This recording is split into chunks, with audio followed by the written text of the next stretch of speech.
Selamat sore bagi mahasiswa yang menyimak video ini. Semoga semua dalam keadaan sehat. Kita berjumpa kembali pada video ini untuk memaparkan chapter lanjutan dari mata kuliah kita. Saya akan memaparkan dalam bentuk PowerPoint sebagai berikut.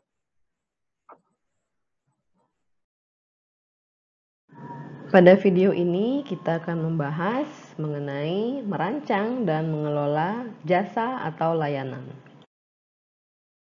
Pada video ini kita akan membahas beberapa topik. Yang pertama adalah bagaimana kita mendefinisikan jasa dan bagaimana jasa berbeda dari produk fisik. Kemudian topik yang kedua adalah apa saja realitas baru dari jasa. Saat produsen produk merasa semakin sulit untuk mendiferensiasikan produk fisik mereka terhadap tawaran pesaing, mereka kemudian mencoba untuk menambahkan layanan pada produk mereka dan mencoba mendiferensiasikan dirinya melalui layanan tersebut.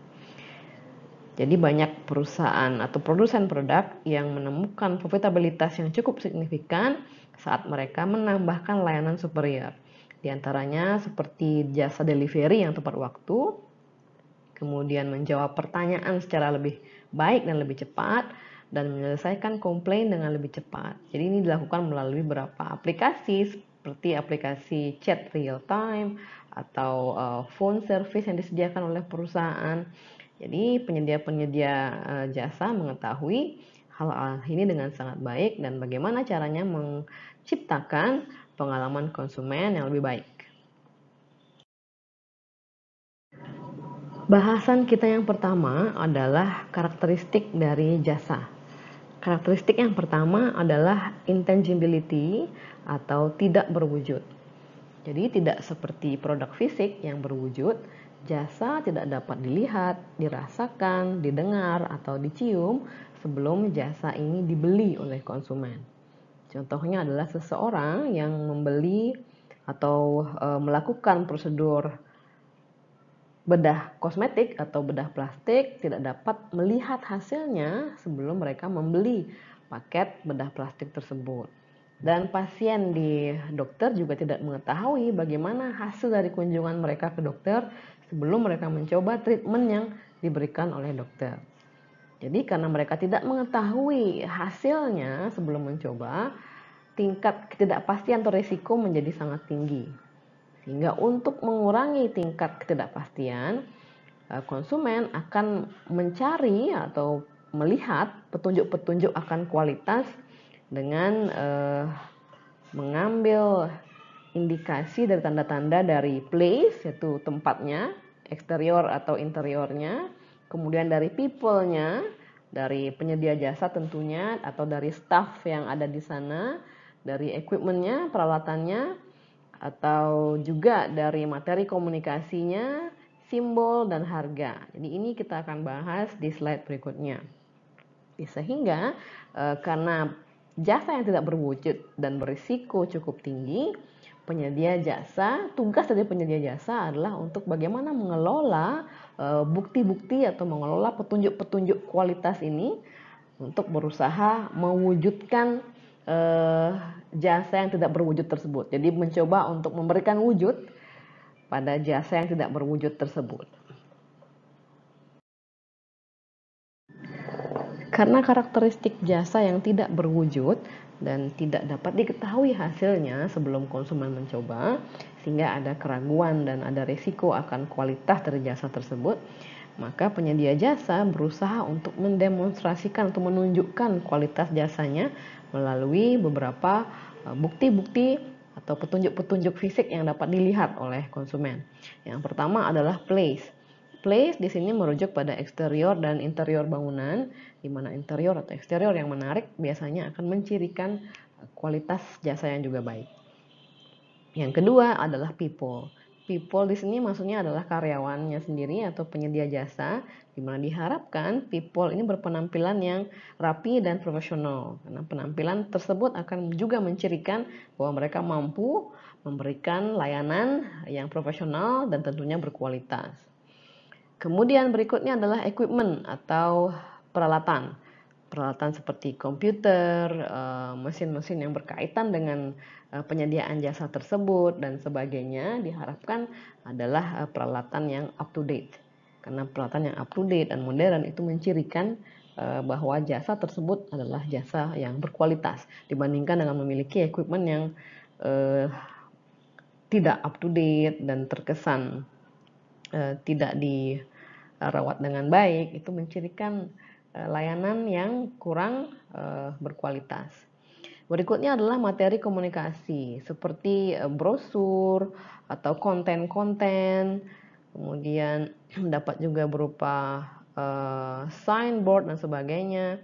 Jadi materi komunikasi juga diharapkan dapat dirancang dengan baik, memberikan visualisasi yang menarik, yang mencirikan kualitas layanan yang baik. Kemudian simbol ini adalah nama dari perusahaan tersebut. Contohnya adalah penyedia jasa kursus bahasa Inggris yaitu EF, jadi dinamakan English First. Ya, jadi bukan English Third atau Fourth. Nah, itu akan mencirikan atau memberikan tanda tanya. Kenapa kok English Third namanya bukan English First? Jadi nama juga mencirikan kualitas. Simbol-simbol logo juga hendaknya modern dan mencirikan kualitas. Price. Nah, terkait dengan price di sini harga. Seperti contoh tadi EF, kursus bahasa Inggris. Penetapan harga yang tepat itu justru dapat menarik konsumen. Jadi jika ditetapkan harga yang rendah, justru konsumen akan bertanya-tanya, harga rendah apakah artinya kualitasnya juga rendah?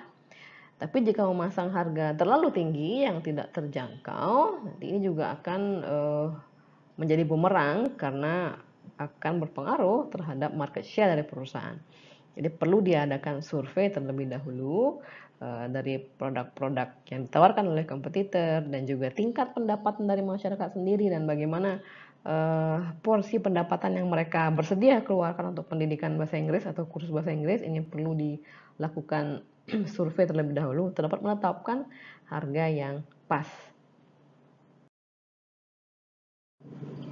Karakteristik jasa yang kedua adalah inseparability, yaitu tidak dapat dipisahkan dengan penyedia jasanya. Contohnya adalah jasa makeup artist misalnya. Jadi makeup artist tersebut harus ada pada saat jasa tersebut akan diberikan kepada konsumennya. Ini berbeda dengan produk fisik di mana si produsen produk fisik tidak harus hadir. Jadi produk fisik dapat didistribusikan melalui distributor. Namun tidak demikian halnya dengan jasa, tidak ada distributor jasa. Jadi penyedia jasa sendiri, yang tadi saya contohkan makeup artist, mereka harus hadir dan langsung memberikan jasanya pada konsumen. Nah, saat konsumen memiliki preferensi yang cukup kuat terhadap seorang penyedia jasa tersebut dapat menaikkan harganya untuk menjustifikasi keterbatasan waktu yang dia miliki. Contohnya adalah makeup artist masih dalam suatu katakanlah salon, ada beberapa makeup artist. Nah, ada satu makeup artist yang cukup laris, jadi banyak klien memiliki preferensi yang cukup kuat padanya. Nah, jadi strategi salon adalah bisa menaikkan rate atau tarif dari makeup artist yang memiliki tingkat permintaan atau demand tinggi ini. Nah, jadi hal ini dapat membantu menaikkan pendapatan dari salon tersebut karena waktu dari makeup artist tersebut terbatas, sedangkan permintaan akan jasanya cukup banyak, sehingga dengan menaikkan harga, salon dapat memfilter orang-orang yang mampu membayar lebih tinggi pada makeup artist tersebut, sehingga dengan waktu yang terbatas dia akan menghasilkan pendapatan yang lebih tinggi jika dibandingkan masih menawarkan tarif yang sama, padahal secara demand dia cukup tinggi. Kemudian strategi lain yang dapat dilakukan untuk mengatasi keterbatasan atau karakteristik inseparability dari jasa ini adalah provider jasa atau penyedia jasa dapat bekerja dengan grup yang lebih besar. Contohnya adalah seorang terapis yang tidak lagi melakukan terapi satu-satu, jadi satu dengan satu pasien, kemudian setelah sesi selesai berpindah ke pasien lain, kemudian berpindah ke pasien lain, begitu seterusnya. Nah, strateginya adalah untuk memperluas terapi ini menjadi terapi grup. Jadi small group terapi atau grup sampai dengan ratusan orang contohnya adalah di hotel ballroom. Jadi keterbatasan waktu dari penyedia jasa dapat diatasi dengan strategi ini, memperbesar jumlah konsumen yang dilayani dalam suatu waktu. Karakteristik jasa berikutnya adalah variability atau sangat bervariasi. Karena kualitas dari jasa sangat tergantung pada siapa yang menyediakan jasa tersebut, kapan, di mana, dan kepada siapa, jasa ini sangat bervariasi. Contohnya adalah dokter ada yang memiliki kemampuan komunikasi yang baik, ada juga dokter yang kurang mampu berkomunikasi. Jadi jasa ini sangat bervariasi, tergantung pada penyedia jasa, tergantung juga kepada siapa jasa tersebut diberikan. Contohnya adalah apabila dokter memberikan treatment pada pasien di mana mengharuskan pasien untuk tetap diam, tidak bergerak. Apabila ada pasien yang tenang, ada juga pasien yang kurang tenang. Jadi hasilnya akan berbeda di antara kedua pasien ini. Jadi ini menceritakan bagaimana tingginya variasi dari suatu jasa, tergantung pada tadi kembali lagi siapa yang menyediakan, kepada siapa disediakan, kapan dan di mana jasa tersebut disediakan. Terdapat 3 langkah bagi penyedia jasa untuk dapat meningkatkan kualitas atau quality control dari jasa tersebut untuk mengurangi variasinya. Yang pertama adalah berinvestasi pada prosedur perekrutan yang baik dan juga pelatihan yang baik. Jadi merekrut karyawan yang tepat dan memberikan mereka training adalah hal yang sangat krusial. Walaupun karyawan tersebut sangat berkompeten atau karyawan yang direkrut adalah karyawan yang kurang kompeten, training menjadi sangat krusial karena training memastikan kesamaan skill dari karyawan tersebut pada akhirnya, sehingga dengan skill yang sama variasi dari jasa dapat ditekan sehingga jasa yang diberikan dapat konsisten atau sama. Jadi karyawan yang di-training dengan baik, mereka mampu memiliki karakteristik seperti competence, courtesy artinya keramahan, reliability yaitu kehandalan, responsif juga keresponsifan karyawan dan juga skill komunikasinya. Langkah kedua untuk dapat meningkatkan kontrol dari kualitas jasa adalah menstandardisasi layanan melalui suatu standar. Jadi contohnya adalah katakanlah di sebuah hotel, jadi mereka menstandardisasi layanan yang mereka berikan. Ini hampir di semua hotel itu standar. Jadi saat tamu tiba, kemudian barang bawaan mereka akan diambil oleh bellboy, kemudian mereka diarahkan ke lobi untuk check-in, kemudian setelah check-in diantarkan ke kamar, mereka menerima tas mereka dan kemudian diberikan penjelasan mengenai amenities di kamar tersebut, bathroom di mana, kemudian fasilitas-fasilitas lainnya seperti coffee maker dan sebagainya. Jadi dengan SOP ini diharapkan jasa yang diberikan itu adalah sama bagi semua tamu sehingga hal ini menghindari adanya komplain. Kemudian langkah berikutnya adalah memonitor kepuasan konsumen. Jadi ini dapat dilakukan melalui sistem penampungan komplain misalnya, di mana disediakan juga suatu sistem untuk menampung saran-saran dari konsumen atau pelanggan, kemudian melakukan survei pelanggan secara reguler, atau juga manajemen dapat melakukan comparison shopping, artinya mereka mencoba layanan di hotel lain katakanlah. Ini mereka melakukan comparison atau perbandingan untuk melihat apa yang kurang. Dan comparison shopping ini juga artinya mereka berkunjung ke hotel mereka sendiri. Jadi mereka berkunjung bulan ini, kemudian mereka berkunjung lagi bulan depan untuk melihat apakah ada variasi atau tidak dari jasa layanan hotel yang diberikan. Kalau ada variasi artinya ada masalah, bahwa jasa yang diberikan tidak standar. Nah, jadi ini merupakan cara-cara yang dapat dilakukan untuk memonitor kepuasan konsumen, dan feedback ini kemudian menjadi landasan untuk perbaikan-perbaikan sehingga mampu meningkatkan kualitas dari jasa tersebut. Karakteristik jasa berikutnya adalah perishability atau tidak dapat disimpan. Karena jasa tidak dapat disimpan, hal ini dapat memunculkan permasalahan ketika permintaan berfluktuasi. Jadi contohnya adalah pada penyedia jasa make up, lagi-lagi pada saat permintaan meningkat, yaitu saat musim wisuda di mana banyak calon wisudawan yang membutuhkan jasa make up. Nah, hal ini artinya demand sedang naik. Tapi secara kapasitas atau artinya makeup artis yang dimiliki oleh salon adalah tetap, sehingga salon akan kesulitan untuk dapat melayani tambahan dari konsumen tersebut, tambahan demand.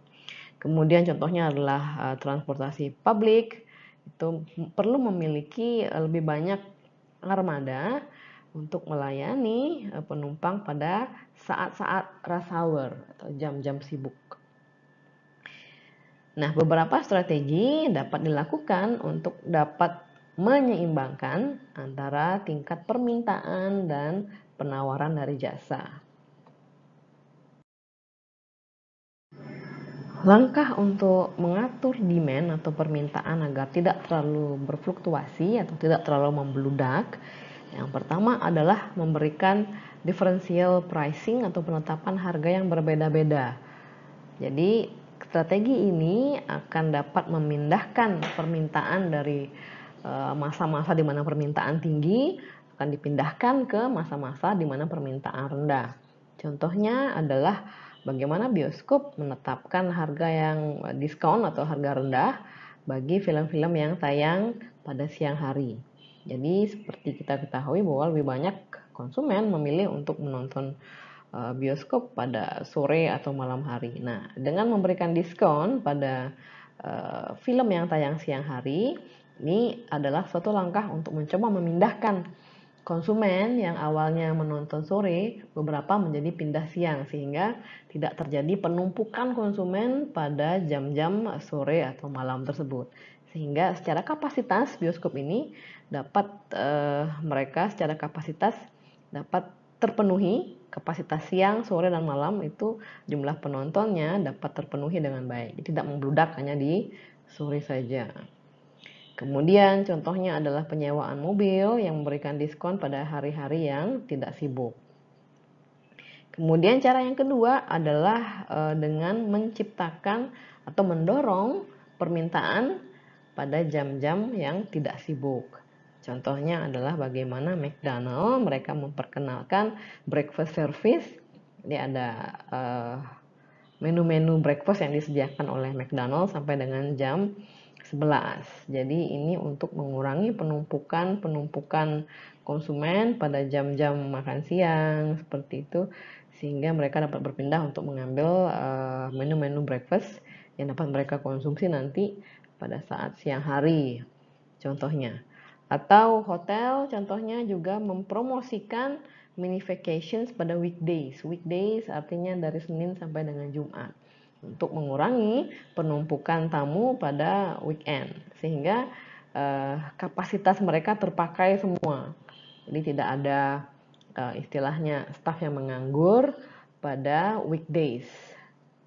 Kemudian cara yang ketiga adalah menyediakan jasa komplementer atau layanan komplementer.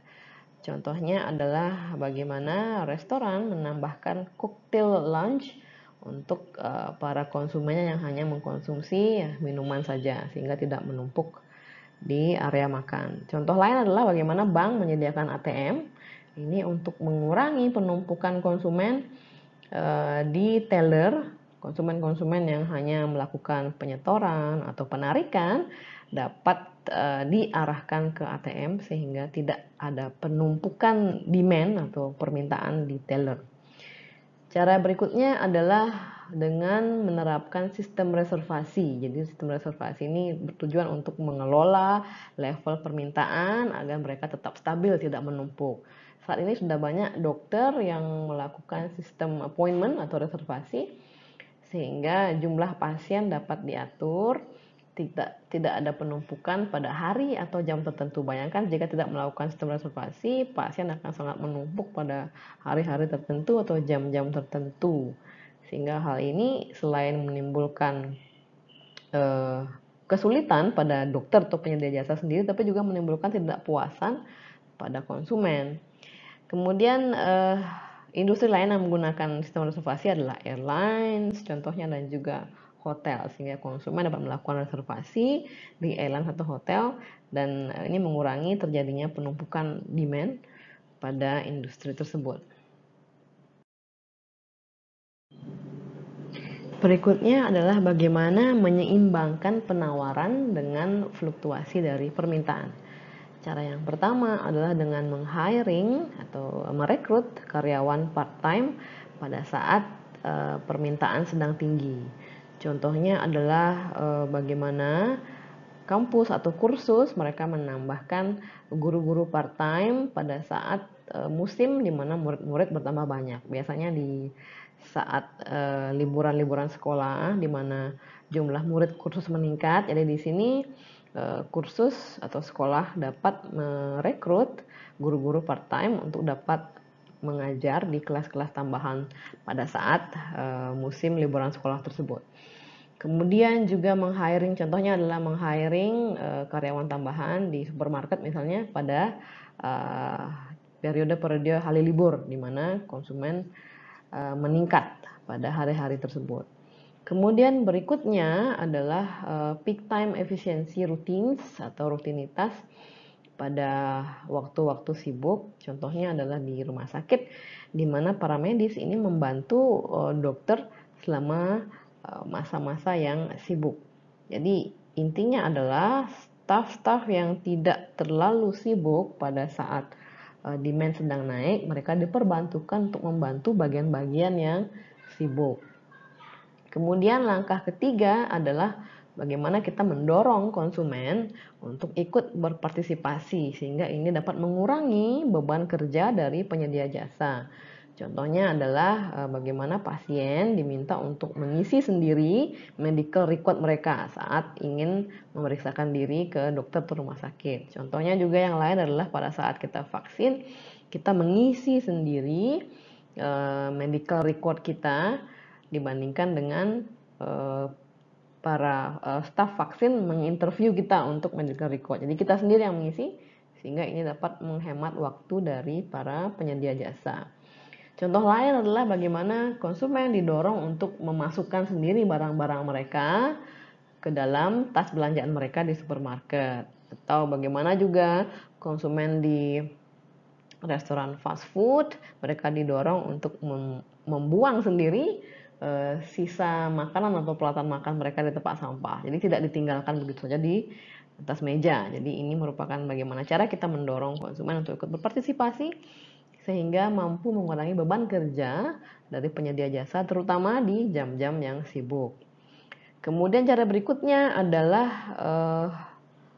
menyediakan fasilitas untuk mendukung ekspansi di masa depan. Jadi ini merupakan suatu investasi, berinvestasi pada fasilitas untuk di masa depan. Contohnya adalah taman hiburan, jadi mereka membeli lahan di sekitar mereka untuk pembangunan nanti pada saat permintaan sudah semakin tinggi, atau bagaimana hotel juga menyiapkan wings tambahan, mungkin wings di sebelah barat atau wings di sebelah timur, katakanlah seperti itu, untuk kemudian nanti bisa dibuka pada saat permintaan sedang tinggi. Jadi memang sangat wajar di hotel mereka menyediakan wings yang hanya akan dibuka pada saat waktu-waktu peak seperti holiday season, yaitu Juli, Agustus, September. Mereka membuka wings untuk melayani permintaan yang meningkat di masa-masa holiday season tersebut.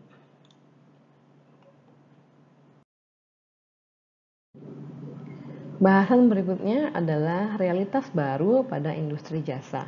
Yang pertama adalah customer empowerment atau kekuatan pelanggan yang lebih besar dibandingkan sebelumnya.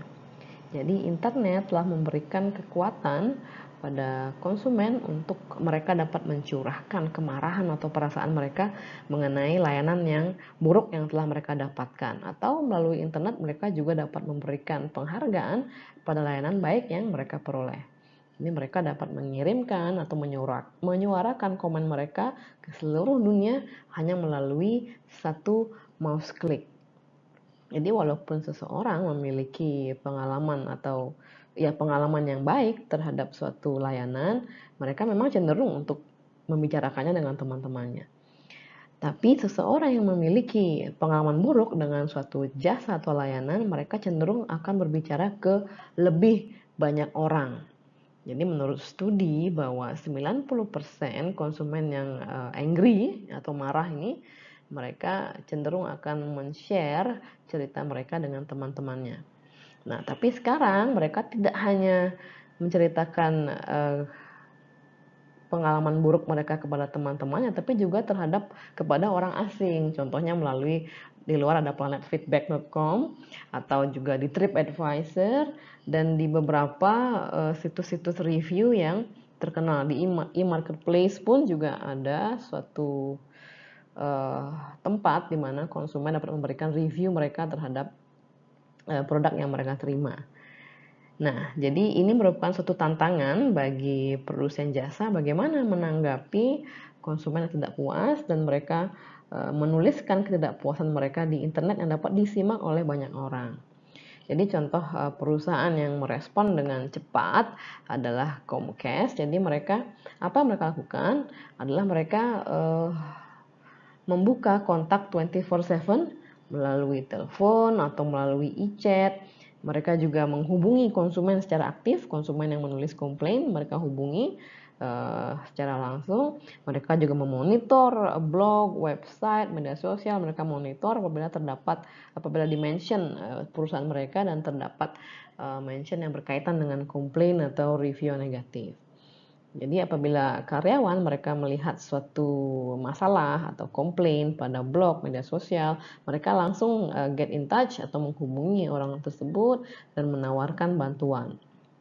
Ada juga email response yang otomatis, ya. Jadi dapat dilakukan dengan yang pertama adalah mengirimkan reply automated. Jadi ada reply otomatis untuk memberitahu konsumen kapan jawaban lengkap dan respon lengkap akan diberikan pada konsumen tersebut. Yang idealnya adalah dalam 24 jam. Dan juga yang kedua, perlu dipastikan bahwa dalam automated reply tersebut nama perusahaan. Jadi ini ada etikat dari perusahaan untuk memperbaiki permasalahan tersebut. Yang ketiga, juga agar pesan tersebut cukup ringkas dan mudah bagi konsumen untuk menemukan informasi-informasi yang relevan terkait dengan komplain mereka. Dan yang terakhir adalah memberikan konsumen suatu link atau berbagai kontak yang dapat mereka hubungi jika terdapat pertanyaan-pertanyaan follow up lebih lanjut. Realitas berikutnya adalah co-production oleh konsumen.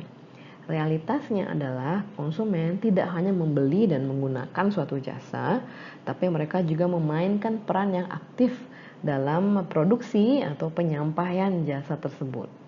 Jadi tindakan mereka akan mempengaruhi kualitas dari jasa dan keseluruhan pengalaman mereka mengkonsumsi jasa tersebut.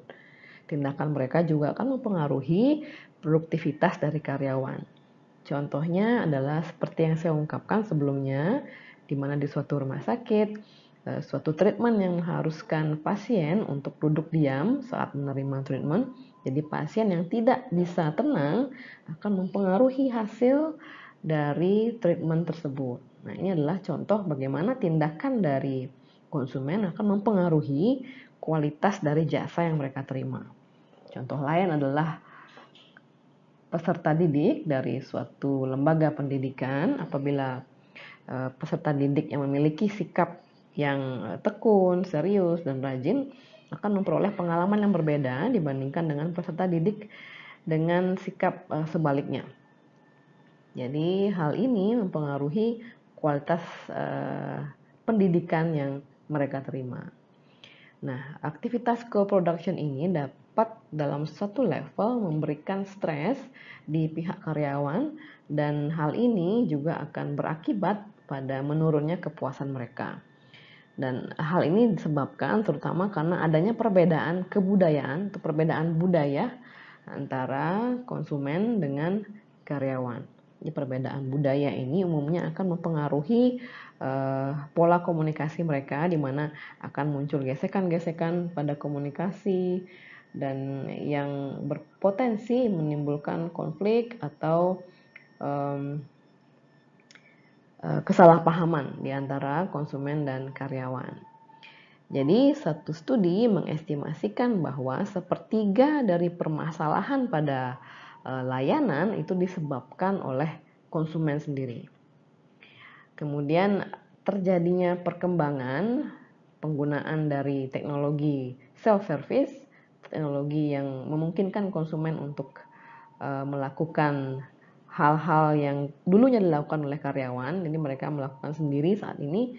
Jadi adanya self-service teknologi ini akan dapat berpotensi meningkatkan jumlah permasalahan yang muncul pada kualitas layanan yang diakibatkan oleh konsumen. Contoh self-service teknologi adalah contohnya penggunaan bagaimana konsumen makan di restoran, mereka dapat membayar sendiri melalui barcode. Nah, penggunaan teknologi seperti ini apabila konsumen kurang paham, mereka dapat salah menggunakannya, jadi terjadi kesalahan-kesalahan. Nah, ini memunculkan komplain dari mereka. Padahal permasalahannya adalah mereka yang kurang diedukasi dengan baik mengenai cara penggunaan yang benar, sehingga memunculkan komplain. Jadi bagaimana cara mengurangi konflik dalam hal co-production ini? Yang pertama adalah meredesain kembali alur atau proses dari penyampaian jasa dan mendefinisikan dengan jelas bagaimana peran konsumen untuk dapat meningkatkan kualitas layanan. Sehingga sebelum menerima jasa, konsumen perlu diberikan briefing yang singkat mengenai apa yang harus atau perlu mereka lakukan agar mereka menerima layanan yang baik. Kemudian yang kedua adalah mengintegrasikan teknologi yang tepat untuk membantu karyawan dan konsumen sehingga meningkatkan kepuasan kedua belah pihak. Teknologi ini contohnya adalah sebetulnya teknologi yang tadi saya sebutkan, yaitu konsumen dapat membayar sendiri tagihan billing mereka di meja saat selesai makan di restoran. Justru itu adalah teknologi yang tepat yang mampu meningkatkan kepuasan keduanya, karena karyawan tidak perlu kemudian jadi hal ini tidak menambah beban kerja karyawan untuk menulis bill, kemudian mengantarkan ke meja konsumen, menunggu konsumen untuk melakukan pembayaran. Jadi ini menghemat beban kerja dari karyawan. Di sisi lain, di sisi konsumen juga tidak perlu memanggil karyawan untuk mencari bill atau menunggu lama untuk billing datang. Jadi mereka simply hanya menggunakan barcode dan melakukan pembayaran. Tapi di sini juga pentingnya mengedukasi karyawan dan konsumen bagaimana cara menggunakan teknologi tersebut secara tepat sehingga tidak memunculkan permasalahan yang kemudian berimbas pada munculnya komplain. Realitas berikutnya adalah perlunya memuaskan karyawan selain juga memuaskan pelanggan. Karena pentingnya sikap positif dari karyawan untuk dapat meningkatkan kepuasan dari pelanggan, jadi penyedia jasa perlu untuk merekrut karyawan-karyawan terbaik yang mereka dapat temukan. Jadi penyedia jasa ini perlu menawarkan suatu karir kepada karyawannya dibandingkan hanya dengan memberikan pekerjaan saja. Jadi dengan adanya karir dan pengembangan karir, diharapkan karyawan dapat lebih termotivasi untuk melakukan pekerjaan dengan lebih baik sehingga mampu memuaskan pelanggannya. Penyedia jasa juga perlu merancang program training yang baik, kemudian memberikan support dan memberikan reward atau penghargaan pada karyawan yang memberikan kinerja yang baik. Jadi perusahaan dapat menggunakan internal newsletter, reminder harian seperti dalam bentuk poster atau banner yang dipasang di dalam kantor dan juga mengadakan rapat-rapat secara rutin untuk semakin menguatkan sikap-sikap customer center atau sikap yang melayani konsumen di benak karyawannya. Dan akhirnya perusahaan juga perlu untuk secara kontinu atau reguler mengaudit tingkat kepuasan dari karyawannya. Sehingga jika ada diskrepansi dari harapan, ini bisa diperbaiki dengan program-program yang sudah direncanakan sebelumnya. Demikian paparan saya pada chapter ini. Semoga dapat dipahami dengan baik dan diterima dengan baik. Kita berjumpa kembali di video berikutnya. Terima kasih atas atensinya dan selamat sore.